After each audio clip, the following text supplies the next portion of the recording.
संपूर्ण राज्यासह खालापूर तालुक्यात सध्या उन्हाचा तडाखा मोठ्या प्रमाणावर जाणवत असून अतिउष्णतेने नागरिक बेजार झाले आहेत। रसायनी परिसरातील नागरिकांनी देखील यंदाच्या उन्हाळ्यात कडक तापमानाचा अनुभव घेतला असून दुपारी पारा वाढल्याने जनजीवन विस्कळीत झाले आहे। वाढत्या उष्णतेमुळे सकाळी 11 नंतर घराबाहेर पडणे मुश्किल झाले असून नागरिक केवळ अत्यावश्यक कामासाठीच घराबाहेर पडणे पसंत करत आहेत।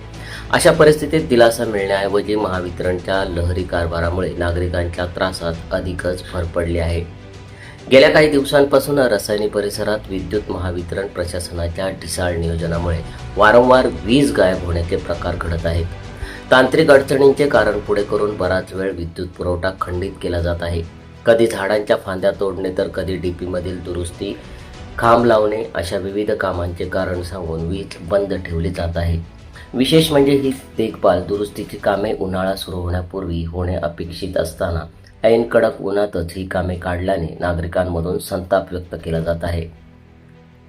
उन्हाच्या झळा आणि त्यातच घरात पंखे, कूलर बंद असल्याने लहान मुले, वृद्ध आणि आजारी व्यक्तींचे प्रचंड हाल होत आहेत।